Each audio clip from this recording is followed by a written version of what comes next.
آدمی جیسے کلمہ پڑھ رہا ہے آج کے سامنے جو ہے سکون ہے میرا وہ خرالہ ہے اللہ پاک کو کیا سکون کھا رہا ہے وہ کیا نہیں کہ مدد یہ جو بخشش نہیں ہوئی اس واسطے میں جناب کھا رہا ہے یہ میرا خیال ہے رائے بینڈ والا جو سنا اسے اصل میں کوئی حدیث نہیں. اصل میں یہ جو ہمارے رائے بینڈ والے بھائی ہیں ناراض نہیں ہونا تو رائے بینڈ والے جو بھائی ہیں دنیا جہان کا جو جھوٹ ہو انہوں نے جمع کیا ہوا ہے اور بہت بڑا جھوٹ جہاں اور کہیں نہ ملے تو ہمارے ان بھائیوں کے پاس مل جاتا ہے اور ایسے ایسے جھوٹ بولتے ہیں کہ الامان والحفیظ ایسے ایسے اصل علم ہوتا نہیں. یہ چلتے ہیں چلہ لگاتے ہیں پھر چلہ لگانے کا اثر یہ ہوتا ہے کہ مفتی بن کے آتے ہیں حالانکہ چلے کے لیے آدمی جاتا ہے اپنی اصلاح کے لیے. یہ جب چلہ آج کل پہلے جماعت نے بڑا اچھا کام کیا تو جو کام اچھا ہوا ہم اس کا نہیں انکار کرتے. آج کل کی بات کر رہا ہوں آج تو سب علماء دارالعلوم دیوبند سے بھی فتویٰ آ گئی ہے کہ یہ لوگوں کو گمراہ کر رہے ہیں. اور آج ہو ہی یہ رہا ہے کہ جو آدمی چلہ لگا کے آتا ہے نا وہ وقت کا مفتی اعظم ہے اور امام ابو حنیفہ ہے. 4 مہینے رہ کے پھر وہ مسئلے خود بناتا ہے بتاتا نہیں بناتا ہے مسئلے. اور یہ جتنے جھوٹ شوٹ سارے چلتے ہیں تو ہمارے ان بھائیوں کی طرف سے چلتے ہیں اور کئی قسم کے گندے گندے جھوٹ بھی چلتے ہیں جو اللہ تعالیٰ معاف کرے. بہرحال ہم دعا کرتے ہیں اللہ ان کو بھی ہدایت دے. یہ بھی بالکل پٹڑی سے اتر چکے ہیں. ہاں اب انہوں نے یہ نکال لیا. یہ آج مجھے چھترو پر ایک آدمی آیا پرانا مبلغ تھا تو آج ساتھی کہہ رہا تھا ہمارا جھگڑا بنا ہوا ہے ان کے ساتھ کہ اس نے کہا کہ جو دائی ہوتا ہے نا دائی کی روح اللہ براہ راست نکالتی ہے. دعوت دینے والا اس کی روح کو اللہ اپنے ہاتھ سے نکالتے ہیں اور باقیوں کی روح کو فرشتے نکالتے ہیں. اب یہ وہاں اس نے مسئلہ بیان کیا حالانکہ یہ نرا جھوٹ پر مبنی ہے اور اللہ تعالیٰ پہ جھوٹ ہے. پھر اس نے کہا کہ رائے بینڈ کی دعوت پہ جو ہم چلتے ہیں تو ایک نماز کا ثواب 49 کروڑ کا ثواب ملتا ہے. 49 کروڑ کا. اب آپ خود اندازہ کر لیں کعبہ میں ایک نماز پڑھنے کا ثواب 1 لاکھ کا. یہ بھی روایت کمزور ہے سند کے اعتبار سے. چلو 1 لاکھ کا اکثر علماء نے یہی کہا ہے. دوسری روایات بھی اس کی تائید میں موجود ہیں اور مسجد نبوی میں نبی کریم صلی اللہ علیہ وسلم کی مسجد میں 50,000 نماز بعد میں 10,000 کا بھی آیا 50,000 کا. تو اب آپ اندازہ فرما دیں کہ کعبہ افضل ہے یا رائے بینڈ افضل ہے. اگر کعبے میں اتنا خرچہ کر کے جاتے ہو وہاں پر آپ کو ثواب مل رہا ہے 1 لاکھ کا اور رائے بینڈ میں مل رہا ہے 49 کروڑ کا تو کون بے وقوف پھر کعبہ جائے گا. پھر تو رائے بینڈ میں گزارا ہو گیا 1 لاکھ نماز کا وہاں 49 کروڑ کا رائے بینڈ میں. اب یہ کسی جاہل نے ان میں یہ شوشہ چھوڑ دیا ہے اور یہ اس پر لڑتے بھی ہے. وہاں پر میں نے منڈی بہاؤدین کے آگے بیان کیا کسی نے پرچی دے دی تو اب جھوٹوں کی تردید کرنا تو ہم پہ فرض ہے. تو میں نے کہا بھائی اس کا کوئی ثبوت نہیں کوئی سند نہیں. وہاں جو بڑا چودھری تھا وہ تبلیغی تھا رائے بینڈ کے ساتھ منسلک تھا. خیر اس کی وہاں تو جرأت نہیں ہوئی تو یہاں پھر آیا میرے پاس پوری رات رہا. میں نے اسے پوری بات سمجھائی تب جا کے کہتے ہیں ہمارے تو مولوی صاحب اور سارے کہتے ہیں یہ مسئلہ قرآن میں لکھا ہوا ہے. میں نے کہا تمہارے مولوی قرآن سمجھتے ہیں فضائل اعمال کو جو اللہ کا قرآن ہے اس میں نہیں لکھا ہوا. تو یہ جھوٹا مسئلہ ہے اس کی کوئی سند نہیں. یہ مولویوں کا بنایا ہوا مسئلہ ہے. باقی ہم بھی کہتے ہیں جو دین کی دعوت دیتا ہے وہ اللہ کی راہ میں ہے اس میں کوئی شک نہیں. لیکن دین کی دعوت دیتا ہے یہ جو ابھی حضرت ابراہیم کی دعوت آپ نے سنی. اب یہ جا کے وہاں مشرکوں کے پیچھے نماز بھی پڑھ رہا ہے 11ویں بھی کھائے کل 40 میں بھی جائے تو یہ پھر دائی نہیں اللہ کے رسول اور قرآن کے مطابق یہ سب سے بڑا لعنتی ہے کہ مشرکوں کے پیچھے نماز بھی پڑھ رہا ہے، کل 40ویں جمعراتیں اور سارے ان کی مجالس میں بھی شریک ہے اور ان کے ساتھ جوڑ پیدا کرنے کے چکر میں ہے. تو یہ قرآن و سنت کی دعوت نہیں ہے، قرآن و سنت کی دعوت صاف ہے.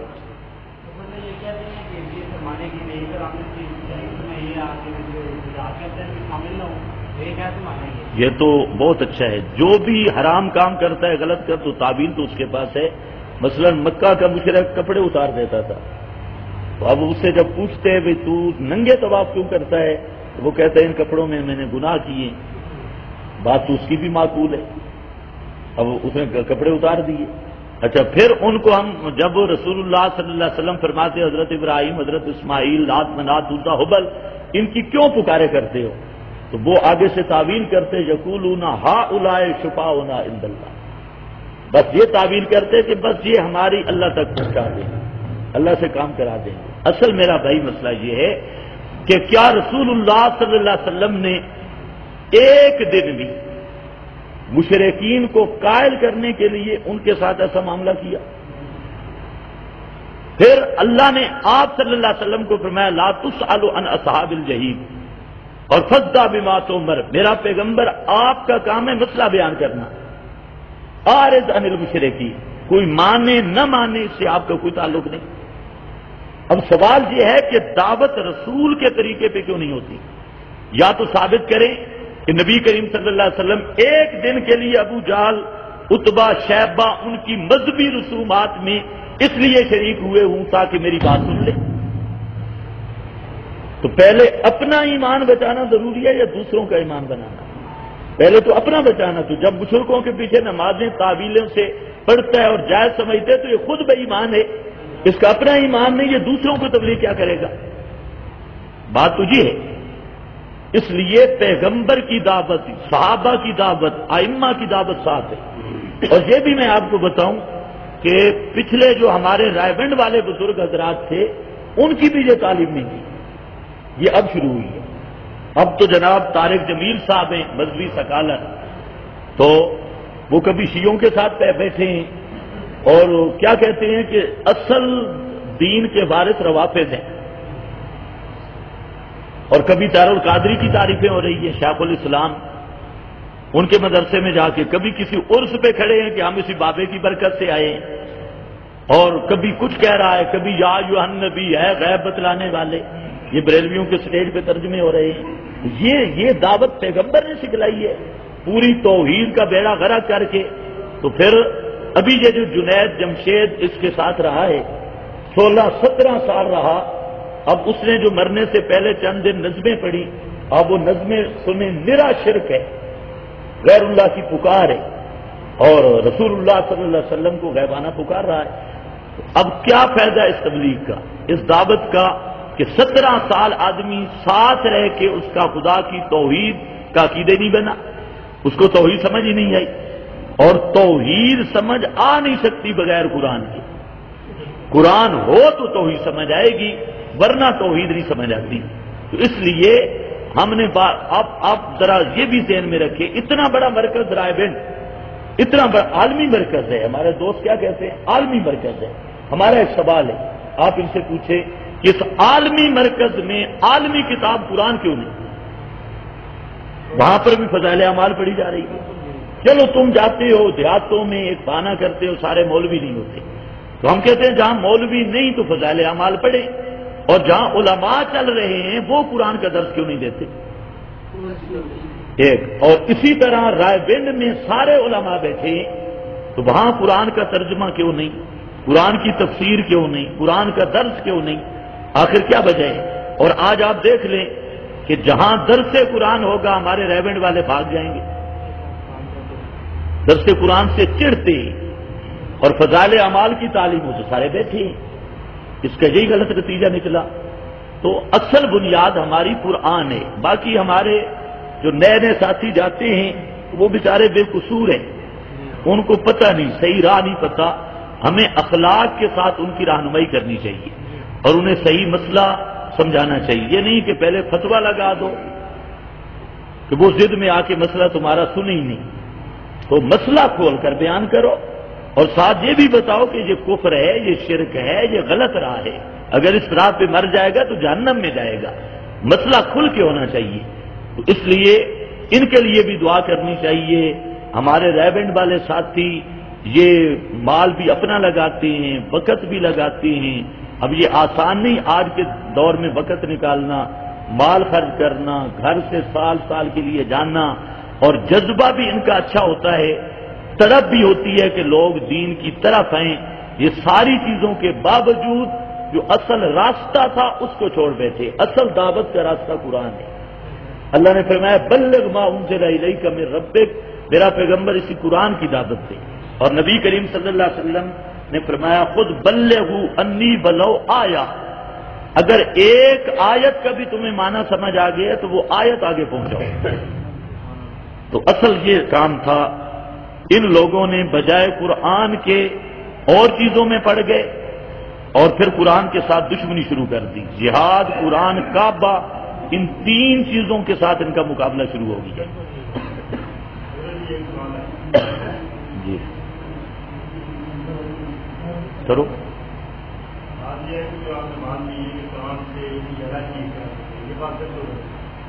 سب سے پہلی بنیادی بات قرآن کی دوسرے نمبر پہ حدیث کی جو آپ نے بات کیا اگر پہلے ہمارے کے اندر حدیث اگر کسی ہے وہ غلط ہے، آپ اس کی تبدیل کرتے کہ یہ غلط ہے، جتنی بھی حدیث ہے چاہے وہ قرآن کے بارے میں ہے، چاہے نماز کے بارے میں ہے، چاہے وضو جس کے بارے میں ہے، قرآن حدیث یعنی تبدیل کے بارے میں ہے، جتنے بھی ظاہر فطر کے بارے میں اور ظاہر قرآن کے بارے میں اور ظاہر تبدیل کے بارے میں ہے اور ساری چیزوں کے بارے میں، یہ اگر غلط ہے آپ اس کو بتا دیں کہ باقی نہیں غلط ہے، پھر تو آپ یہ کہنے کے لیے تیار کہ یہ بات حقیقت ہے، اگر یہ نہیں ہے پھر آپ بات کریں یہ غلط بات ہے۔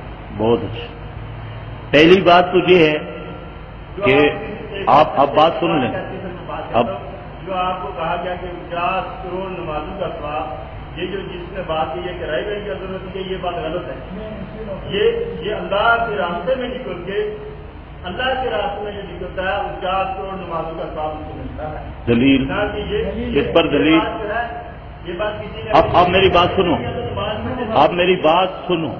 آپ نے 3 باتیں کی، اب سنو جس طرح میں نے حوصلے سے سنا آپ بھی حوصلے۔ پہلی بات میرا بھائی یہ ہے کہ میں اس کے آپ کو اگر آپ عصر کے وقت ٹھہر جائیں تو میں آپ کو ایسی جگہ پہ لے جاتا ہوں جہاں درس قرآن سے یہ اس طرح بھاگتے ہیں جیسے کوا شیشے کو دیکھ کے بھاگتا ہے۔ میں پورے ملک میں چلتا ہوں، جہاں پر بھی ہم گئے ہمارے رائے بنڈ والے ساتھی درس قرآن کے سب سے بڑے دشمن ہیں۔ اس پر آپ کہیں تو ہزاروں عینی شاید میں آپ کو بتا دوں، آپ کو شاید اس چیز کا پتہ نہیں۔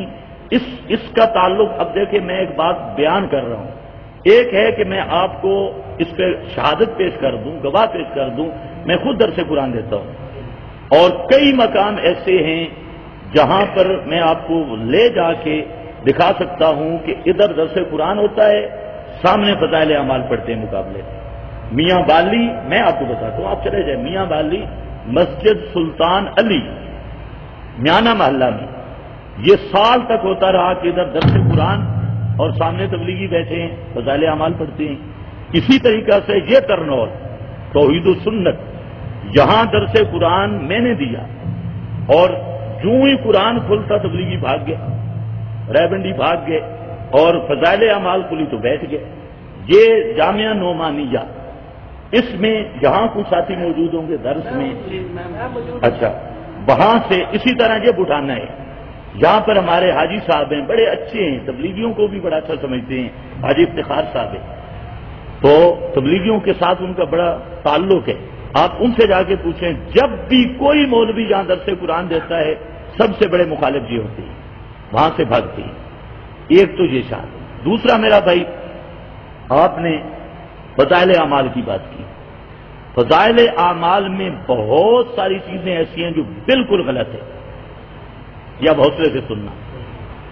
اب اس میں مثلا یہ لکھا ہے کہ حضرت ابو بکر صدیق رضی اللہ تعالی عنہ نے 500 حدیثوں کو جلا دیا، مجموعہ تھا ان کے پاس، انہوں نے یہ اس میں ہے چلو آپ تحقیق کر لیں، تحقیق کر لیں، دیکھو میری بات ریکارڈ ہو رہی ہے، حدیثوں کا مجموعہ جلا دیا۔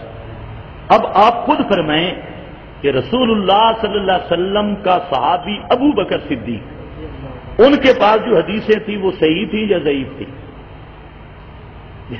جو صدیق نے رسول اللہ صلی اللہ علیہ وسلم سے سنی، اور اگر صدیق کی جمع کردہ حدیثیں ان کو صدیق نے جلا دیا تو حدیث حجت کیسے پھر بنے گی؟ دوسروں کے جمع کردہ کا کیا اعتبار ہے؟ یہ فضائل اعمال میں ہے۔ اور یہ بھی میں آپ کو بتا دوں کہ یہ پرویزیوں کی تائید ہے منکرین حدیث کی، اور انتہائی ایسی غلط بات ہے کہ پورے دین کے لیے نقصان ہے۔ نمبر 2، فضائل اعمال کے اندر لکھا ہے کہ ایک آدمی نماز اس سے رہ گئی، دوبارہ پڑھ بھی لی تو 80 حقب جہنم میں جلے گا، اور ایک حقب لکھا ہے غالباً 1,88,00,000 سال، یہ لکھا ہے 2 کروڑ، چلو بہرحال مجھے یاد نہیں ہے 1 کروڑ ہے یا 2 ہے، کروڑوں کا پیمانہ۔ اچھا، تو وہاں پر جو ہے یہ روایت جو ہے، یہ روایت بالکل غلط ہے، اول سے آخر تک غلط ہے، اور خود رسول اللہ صلی اللہ علیہ وسلم کی نمازیں بھی قضا ہوئی، صحابہ کی نمازیں بھی قضا ہوئی۔ آپ کی جنگ خندق میں 3 نمازیں پکی، چوتھی میں اختلاف ہے، 4 نمازیں ٹائم پہ نہیں ہوئی، آپ نے بعد میں اکٹھی پڑھی خندق کی جنگ میں۔ اسی طریقہ سے لیلۃ التاریس کی صبح کی نماز آپ کی قضا ہوئی، سب صحابہ کی بھی قضا ہوئی، دوبارہ پڑھی، اور یہ روایت جو ہے بالکل صحیح احادیث کے بھی خلاف ہے اور اصول اسلام کے بھی خلاف ہے۔ تیسرے نمبر پر فضائل اعمال میں لکھا ہے کہ آدم کی توبہ تب قبول ہوئی کہ رسول اللہ صلی اللہ علیہ وسلم کا وسیلہ پیش کیا، اور وہاں پر یہ بھی لکھا ہے کہ اس روایت میں ہے کہ اگر رسول اللہ صلی اللہ علیہ وسلم کو پیدا نہ کرنا ہوتا تو کائنات کو پیدا نہ کرتا۔ اب میرے بھائی ٹھنڈے دل سے سوچنا ہے، یہاں 2 باتیں ہیں، ایک ہے کہ رسول اللہ صلی اللہ علیہ وسلم کو پیدا نہ کرنا ہوتا کائنات نہ بنتی، یعنی کائنات وجہ کائنات نبی کریم صلی اللہ علیہ وسلم کی ذات اقدس ہے۔ اب آپ قرآن اٹھائیں، سورۃ الطلاق آخری آیت ہے، تسلی سے گھر میں ترجمہ دیکھ لیں جس کا مرضی ہے، اس میں اللہ تعالیٰ نے فرمایا اللہ الذی خلق 7 سماوات والارض مثلہن يتنزل الامر بینہن لتعلموا ان اللہ علی کل شیء قدیر وان اللہ قد احاط بکل شیء علما۔ اللہ نے پوری کائنات بنائی ہے اپنی توحید کے لیے، اور وہاں پر اللہ نے فرمایا ما خلقت الجن والانس الا لیعبدون، یعبدون کا معنی سب مفسرین نے کیا ہے یوحدون، اور الانس میں خود نبی کریم صلی اللہ علیہ وسلم بھی ہے۔ اللہ نے پیغمبر کریم کو بھی پیدا کیا اپنی توحید کے لیے، کائنات بھی بنائی اپنی توحید کے لیے۔ ما خلقنا السماوات والارض وما بینہما الا بالحق، اظہار حق۔ اللہ نے 14 طبق انبیاء، اصفیاء، ساری کائنات، خود امام کائنات صلی اللہ علیہ وسلم کو پیدا کیا اپنے مسئلہ توحید کے لیے، جبکہ وہ روایت قرآن کے صریح خلاف ہے۔ 1 نمبر 2، اللہ نے خود فرمایا کہ آدم کی توبہ کن کلمات پہ پوری ہوئی، دیکھیں سمجھنے والی بات ہے۔ اللہ نے فرمایا فتلقى آدم من ربہ کلمات، آدم نے کہیں پڑھا چڑھا نہیں ہے، تلقى ادھر سے لیے وہ کلمات اور اس پہ توبہ کی۔ اور سورۃ الاعراف میں اللہ نے وہ کلمات بھی بتا دیے، قالا ربنا ظلمنا انفسنا وان لم تغفر لنا وترحمنا لنکونن من الخاسرین۔ اب مسئلہ سمجھنے کا ہے انصاف اور ٹھنڈے دل سے، قرآن یہ کہہ رہا ہے فضائل اعمال وہ کہہ رہی، اب کس کی بات سے کی؟ اچھا پھر یہ بھی آپ کو بتا دوں پوری بات کہ وہاں جو روایت ہے اس کا راوی ہے عبد الرحمن بن زید بن اسلم، اور اس راوی کے متعلق سب محدثین متفق ہیں، اجمعوا علی ضعفہ کہ یہ راوی بالکل ضعیف راوی ہے۔ اور جہاں وہ روایت ہے مستدرک حاکم میں جو شیخ نے نقل کی ہے، مستدرک حاکم امام حاکم کی کتاب ہے، اور امام حاکم شیعہ ہے، اس کے شیعہ ہونے پہ سب کا اتفاق ہے، اور نیچے امام ذہبی اہل سنت کا امام ہے، اس کی ایک تلخیص حاکم نے اوپر وہ روایت نقل کی، نیچے امام صاحبی نے لکھا موضوع، یہ اللہ کے رسول پہ جھوٹ ہے، اس کی سند صحیح نہیں ہے، یہی روایت، یہ جو فضائل اعمال میں ہے۔ اب ایسی روایت کو جو پڑھے گا وہ توحید کی طرف آئے گا یا قبروں کی طرف جائے گا؟ یہی مسئلہ ہے۔ ہم کہتے ہیں کہ بہت سے، ایک نہیں بہت ساری غلط باتیں ہیں۔ اب اسی طرح فضائل صدقات ہے، وہاں پر یہ لکھا ہے ایک بزرگ کا، یا اللہ تو میں اور میں تو، جو تیرے اور میرے درمیان فرق کرے شرک در شرک ہے۔ یا اللہ میں اور میں تو، جو تیرے اور میرے درمیان فرق کرے یہ شرک ہے، یہ فضائل صدقات ہے۔ اور وہاں فضائل حج بھی لکھا ہے کہ ایک آدمی گیا نبی کریم صلی اللہ علیہ وسلم کی قبر پہ اور کہتا ہے یا رسول اللہ میری روٹی ختم ہو گئی، میں آپ کا مہمان ہوں، مجھے روٹی دو۔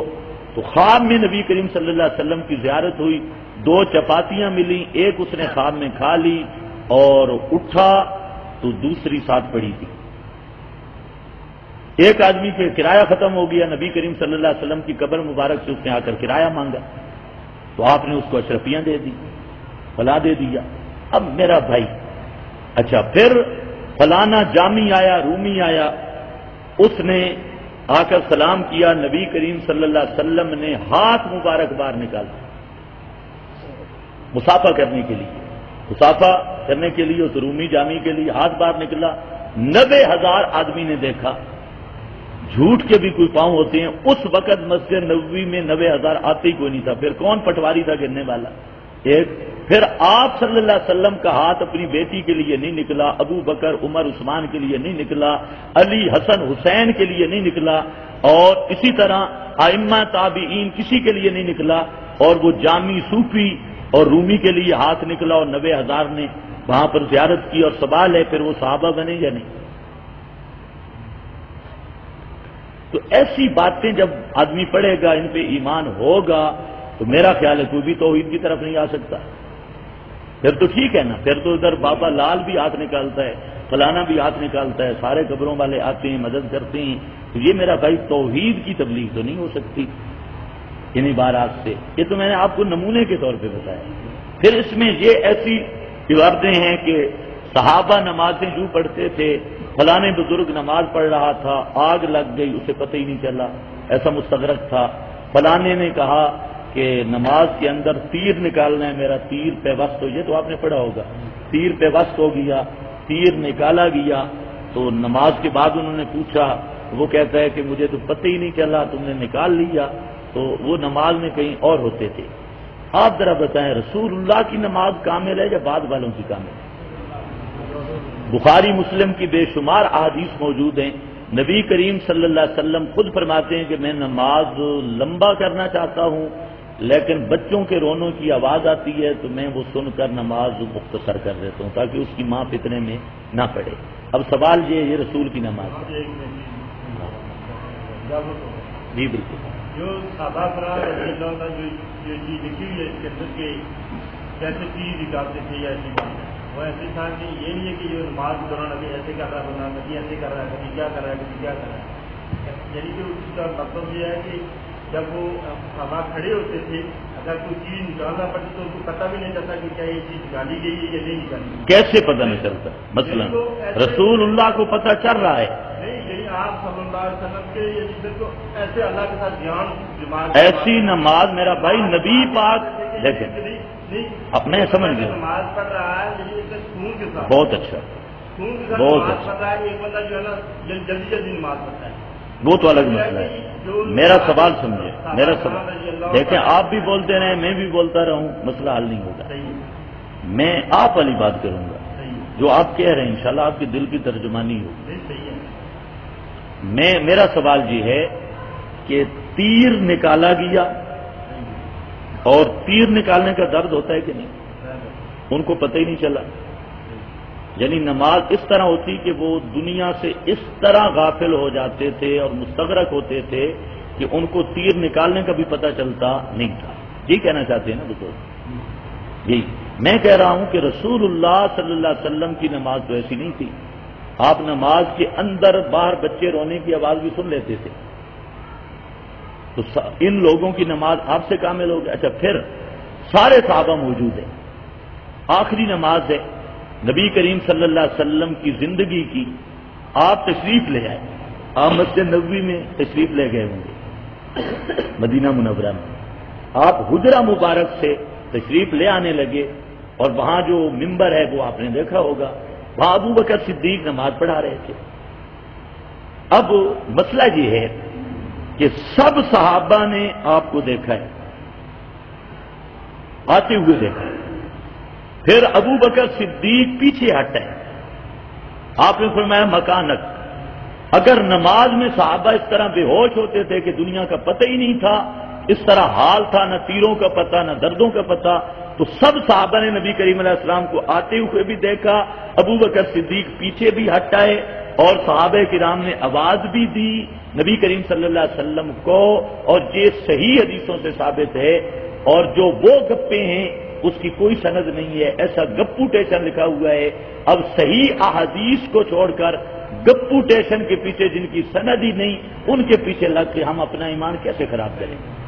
بات یہ ہے فضائل اعمال میں آپ کو ایک پوری بات بتاؤں, ان باتوں میں غصہ نہیں کرنا, جو میں کہہ رہا ہوں اس کی تحقیق کرنی ہے, ان کی تحقیق کرنی ہے. میں اب یہ کرنا چاہتا ہوں کہ فضائل اعمال بھی اچھی باتیں بھی ہیں, قرآن بھی لکھا ہے, حدیثیں بھی لکھی ہیں, بخاری مسلم کی بھی لکھی ہیں. میں یہ نہیں کہہ رہا کہ کلیتاً غلط ہے, لیکن فضائل اعمال میں ایسی خطرناک باتیں بھی ہیں کہ جن پر ایمان رکھ کے کبھی توحید کی طرف آدمی نہیں آ سکتا. اس لیے ہم کہتے ہیں کہ وہ گارنٹی والی کتاب نہیں. نبی کریم صلی اللہ علیہ وسلم یا صحابہ کی دعوت قرآن رہی. آخر وجہ کیا ہے؟ بریلویوں نے فضائل سنت نکال لی, ہم نے فضائل اعمال نکال لی.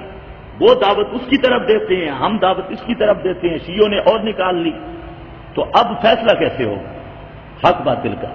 اور اگر مولویوں کی کتابیں چلنی تھی ہدایت کے لیے تو اللہ نے کس مرض کی دوا قرآن کو بنایا؟ قرآن تو ہدی للناس ہے. اور پھر یہ عام طور پہ کہا کرتے ہیں قرآن مشکل کتاب ہے. اللہ نے فرمایا وَلَقَدْ يَسَّرْنَا الْقُرْآنَ لِلذِّكْرِ هَلْ مِن مُدَّكِرٍ. ہمارا میرا بھائی سوال یہ ہے, آپ اس سوال کو ٹھنڈے دل سے سوچیں اور ان سے پوچھیں, اور یہ ہماری کسی سے ضد نہیں.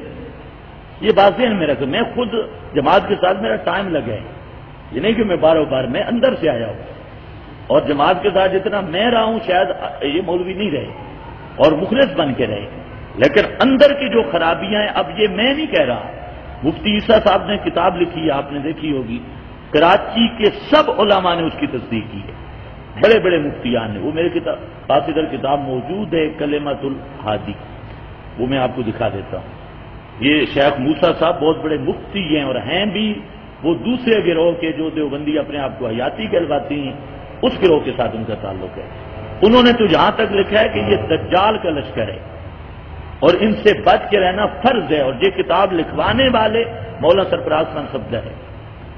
اور ابھی میں آپ کو دکھا سکتا ہوں کہ دیوبند سے اب مستقل فتویٰ آ چکا ہے ان کے متعلق, دارالعلوم دیوبند سے. اچھا, مکے اور مدینے میں ان پہ پابندی ہے, مکہ میں بھی اور مدینہ میں بھی, دونوں پہ پابندی ہے. آخر کیا وجہ ہے؟ اچھا, مفتی تقی عثمانی کراچی والے, آپ نے نام سنا ہوگا, بہت بڑا نام ہے, بڑے عالم ہیں, مفتی ہیں, فقیہ ہیں. ان کی کتاب ہے تقریر ترمذی, وہ آپ اٹھا کے دیکھ لیں. اس میں انہوں نے کیا لکھا, انتہائی سخت لفظ لکھے, اور کہتے پہلے میں بھی غلطی میں تھا, مجھے اتنی بات نہیں تھی کہ ان میں یہ خرابی ہیں. ان کے بزرگوں سے ملا میں, تب مجھے پتا چلا کہ یہ تو بالکل دین دشمن ہے اور ان کے جہاد کے منکر ہیں. اور انہوں نے بہت ساری چیزیں لکھی, یہ تقریر ترمذی میں آپ خود دیکھ لیں. اچھا, اسی طرح سنگین فتنہ ایک کتاب ہے, وہ بھی میرے پاس موجود ہے. تقریباً 30 کے قریب علماء نے کتابیں لکھی ہیں, اور اس گروہ کے علماء ہیں اور جن کا جماعت کے ساتھ وقت لگا ہے. اب وہ سب یہ خرابیاں بیان کر رہے ہیں, یہ قرآن دشمنی ہے, جہاد دشمنی ہے, کعبہ دشمنی ہے, وہ سارے لکھ رہے ہیں. آپ کو میں ایک ایک عبارت لکھا دوں, سارے مفتیان کرام ہیں, سب سے بڑے بڑے حضرات ہیں.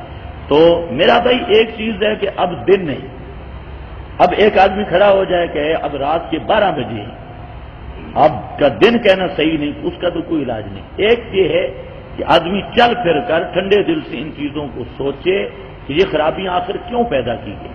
یہ مولانا الیاس رحمہ اللہ کی یہ طرز فکر بالکل نہیں ہے. شیخ الحدیث صاحب کی یہ طرز فکر بالکل نہیں. یہ طرز فکر آج شروع ہوگی اور بالکل توحید و سنت جہاں بیان ہوگا یہ اس کے مقابلہ کریں گے. اور بدعات کی مجالس میں مشرکوں کے پیچھے نمازیں پڑھنے میں اور ان چیزوں. اچھا پھر ایک بات ہے آپ یہ بھی ذہن میں رکھ لیں کہ چلہ نبی کریم علیہ السلام نے لگایا. سال سے روزہ میں بات بتاتا ہوں ان کی زندگی جو گزری وہ بھی میں بتاتا ہوں. ان والی زندگی ان میں ہے ہی نہیں. اب میں آپ کو بتاتا ہوں یہ جو سے روزہ کی ترتیب ہے اچھے طرز پہ سننا ہے چلے کی یا سال کی.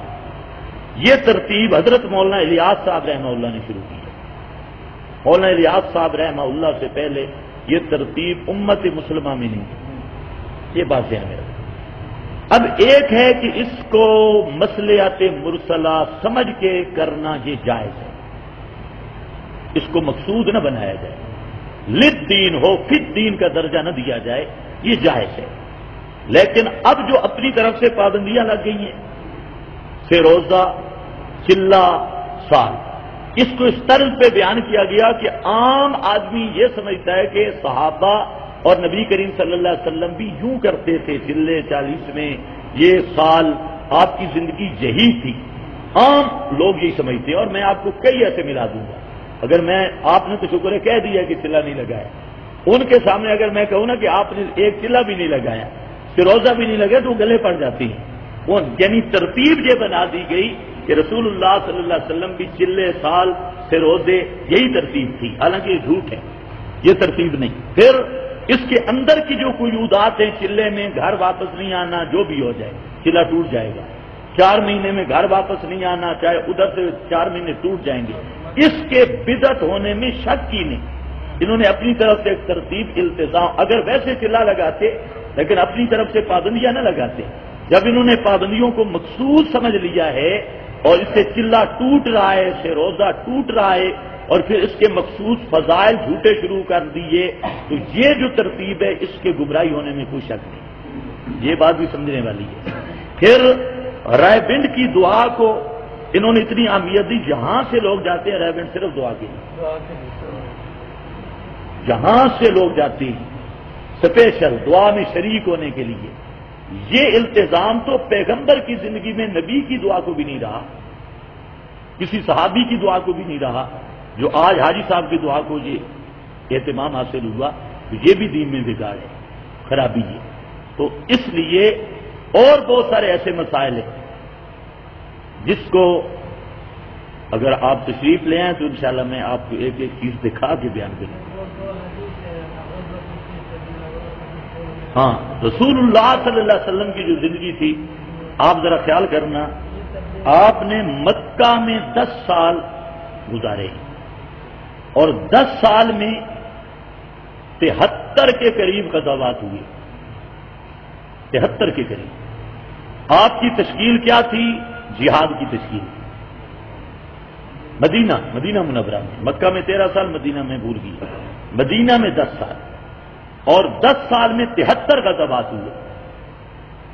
تو وہ یہ چلہ تھا یہ لگاتے یہ ترتیب تھی قطعاً نہیں. آپ کی مسجد نبوی یہ ٹریننگ سینٹر تھا, یہ بھی آپ کو پتا ہونا چاہیے. اور بخاری میں حدیث ہے جہاں پر نیزہ بازی کی مشق ہوتی تھی مسجد نبوی میں.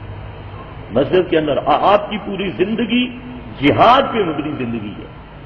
اب مولوی رسول اللہ صلی اللہ علیہ وسلم کی سیرت کو اس طرح بیان کرتے ہیں, آدمی کے ذہن میں تصور آتا ہے جیسے اردا کے پیر بیٹھے ہیں نا, شاید آپ کی بھی معاذ اللہ کی ایسی شخصیت تھی. حالانکہ آپ عرب میں جا کے دیکھیں, خدا کی قسم وہاں پتہ چلتا ہے کہ رسول اللہ صلی اللہ علیہ وسلم سے بڑا مجاہد اعظم کائنات میں کوئی, سب سے بڑے مجاہد. اس لیے آپ کا لقب ہے نبی السیف.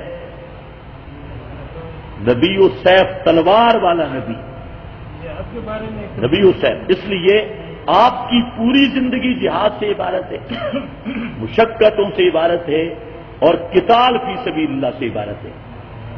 خصوصاً مدینہ کی زندگی اب اس کو اپنے مخصوص چلوں پہ فٹ کرنا اور آلو مٹر کاٹنے پہ فٹ کرنا اور مشورے اسی کے کرنے، بھئی کعبہ کون پکائے گا، چائے کون پکائے گا، ان چیزوں پہ جہاد والی آیات اور حدیث کو فٹ کرنا، اس سے بڑا کفر کائنات میں کوئی نہیں ہے۔ یہ پورے رسول اللہ کی سیرت کی تعریف ہے اور سب سے بڑی بدماشی ہے۔ اور مجھے اسپیشلی غصہ آتا ہے کہ دیکھو آپ کی زندگی کیا ہے اور لوگوں کے سامنے انہوں نے کیا فٹنگ کر کے دی۔ مشورہ ہو رہا ہے جی آلو کون کاٹے گا، مٹر کون کاٹے گا، فلاں کون کاٹے گا۔ رسول اللہ کا مشورہ یہ ہوتا تھا کہ ہمارا مجاہدین کا جو لشکر جا رہا ہے اس کے میمنہ پہ کون ہوگا، میسرہ پہ کون ہوگا، آگے کون ہوگا، پیچھے کون ہوگا، پانی کون لائے گا، دوائیں کون لائے گا، مرہم پٹی کون کرے گا، اسلحہ کون پہنچائے گا۔ اب اس مشورے کو انہوں نے پھر کیا کیا ہے، آلو کون کاٹے، مٹر کون کاٹے، سبزی کون کاٹے، حلوہ کون پکائے، فلاں۔ اس سے بڑا ظلم میرا بھائی کوئی نہیں ہو سکتا۔ رسول اللہ کی پوری زندگی قتال کی زندگی ہے، جہاد کی زندگی ہے، صحابہ کی پوری زندگی قتال و جہاد کی زندگی ہے۔ اب یہ کیا بیان کرتے ہیں کہ اتنے صحابہ تھے، ان کا آپ دیکھیں دوستو بزرگوں، چند صحابہ جنت البقیع میں دفن ہیں، باقی صحابہ کوئی کہیں ہے کوئی کہیں۔ ان سے اگلی بات کیوں نہیں بتاتے وہ صحابہ وہاں کیوں گئے؟ ہم عرب کی زمین پہ پھرے ہیں، جہاں جہاں صحابہ کرام گئے اکثر جگہ ہم نے دیکھی، اور کوئی آپ کو ایسا پہاڑ نظر نہیں آئے گا جہاں صحابہ شہداء کی قبریں نہ ہوں۔ وہ جہاد کے رستے پہ نکلے ہیں اور یہ گردنیں موٹی کرنے کے رستے پہ نکلے ہیں، تو دونوں کا فرق ہے۔ یہ الگ بات ہے کہ ان کی یہ جو دعوت ہے اس کا کوئی فائدہ ہے یا نہیں، وہ میں نہیں کر رہا، میں صاف کہتا ہوں اگر اس دعوت کا بھی فائدہ ہے، یہ بھی میں کہتا ہوں اس دعوت سے مراد اس میں خرابیاں نہ ہوں، لوگوں کو دین کی طرف دعوت دی جائے لیکن یہ خرابیاں نہ ہوں، اس کا فائدہ ہوا ہے اور فائدہ ہے، میں اس کا منکر نہیں، لیکن رسول اللہ کی پوری زندگی کو اس چلے اور 40ویں اور تیسرے اور ان چیزوں پہ فٹ کرنا، اس سے بڑی تحریف دنیا میں کوئی نہیں ہے، اور یہ آپ کی سیرت کے ساتھ ظلم ہے۔ یہ آپ کے بارے میں تبلیغی سے میری بات ہوئی تو پتہ ہے اس نے کیا جواب؟ چلو یہ تو تبصرے ہیں۔ کیا سر جی ہم کفر کو ختم کرنا بہتر ہے یا کافر کو؟ میں نے خود ایک کو سنا، میرا رشتہ دار ہے، آپ کہہ رہے تھے نا، اس نے پوری زندگی لگائی ہوئی ہے، دی ہوئی ہے، کبھی کبھی آتا ہے مجھے خود کہتے ہیں، 3 آدمی میرے ساتھ تھے، کہتا ہے کہ جس قرآن میں گردنیں کاٹنے کا حکم ہے میں اس قرآن کو نہیں مانتا، جو اس کے لفظ تھے۔ اب کیا ایسا؟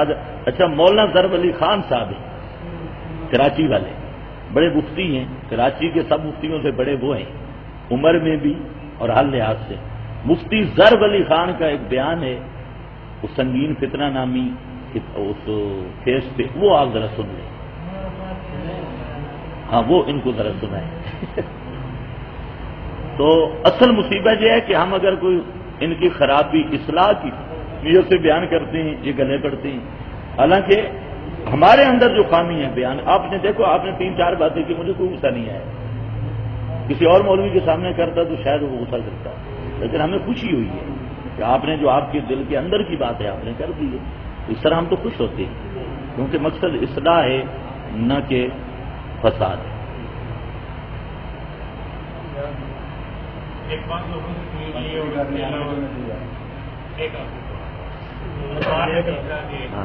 سید ذات کے جو لوگ ہیں ان کو سچا خیرات یہ قربانی کی کھال وغیرہ نہیں دیتے۔ میرا بھائی جہاں 2 مسئلے سمجھ لو، ایک تو سید کوئی قوم نہیں، سید کسی قوم کا نام نہیں ہے، یہ مسئلہ اچھی طرح سمجھ لیں۔ نہیں، ایک بات موٹی سی سمجھے کہ سید کسی قوم کا نام نہیں، کہ کوئی خاص طبقہ جیسے آوان ایک قوم ہے، اسی طرح اور مختلف اقوام ہیں، تو سید کوئی قوم نہیں ہے، یہ صرف اجمیوں میں مشہور ہو گیا کہ سید بھی قوم ہے۔ ایک بات، سید ایک اعزازی لقب ہے، لفظ ہے، جس طرح آپ اپنی بولی میں کہتے ہیں جناب، سر، انگلش والے سر بولتے ہیں، تو سر اب کوئی کسی قوم کا نام نہیں ہے، سر ایک اعزازی لقب ہے۔ اسی طرح لفظ سید کا اعزازی لقب ہے، حضرت بلال حبشی تھے اور ان کو سید کہا گیا، اعتق سیدنا سیدنا، ہمارے سردار نے ہمارے سردار کو آزاد کیا۔ حضرت بلال کیا کہتے ہیں ہم؟ سیدنا بلال، سیدنا عمار۔ تو سید جو ہے یہ کیا ہے؟ اعزازی لقب ہے، کسی قوم کا نام نہیں ہے۔ دوسری بات یہ ہے کہ ہاشمی رسول اللہ صلی اللہ علیہ وسلم کی اولاد میں سے اور آپ کی نسل پاک میں سے اگر کوئی آدمی ہے، عجم میں اکثر نسب محفوظ ہی نہیں۔ یہاں تو یہ کھاتا بنا ہے کہ کوئی رات کو مصلی ہوتا ہے، صبح اٹھ کے کہتے ہیں سید ہو، تو یہاں پر تو نسب محفوظ ہی نہیں۔ ویسے اگر کوئی آدمی رسول اللہ صلی اللہ علیہ وسلم کی نسل پاک سے تعلق رکھتا ہے، حضرت فاطمہ الزہرا کی اولاد سے ہے یا خاندان رسول کی اولاد سے ہے اور اس کا نسب رسول اللہ صلی اللہ علیہ وسلم سے مل رہا ہے، تو اس کے لیے صدقہ حرام ہے۔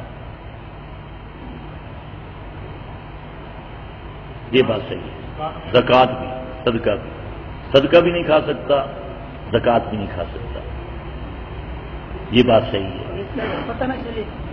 پتہ نہ چلے تو میں نے کہا عجم میں اکثر نسب محفوظ نہیں، اکثر کا نہیں پتہ، جنہوں نے محفوظ رکھے تو وہ ٹھیک ہے۔ زمزم کا پانی کھڑے ہو ویسے بھی پانی کھڑے ہو کے پینا بھی جائز ہے، بیٹھ کے پینا بھی جائز ہے، آداب ہیں بیٹھ کے پینا۔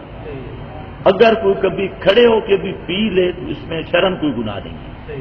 حضرت علی سے بھی ثابت ہے اور نبی کریم صلی اللہ علیہ وسلم سے بھی ثابت ہے۔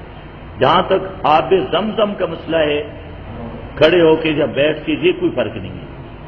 آب زمزم کی حدیث میں یہ فضیلت ہے کہ جس نیت سے پیا جائے اللہ تعالیٰ کوئی مراد پوری کرتے ہیں، اور آب زمزم پی کر اللہ تعالیٰ سے جو دعا کی جائے وہ دعا اقرب الی الاجابت ہے، اور وہ دعا اللہ تعالیٰ کے ہاں قبول ہے۔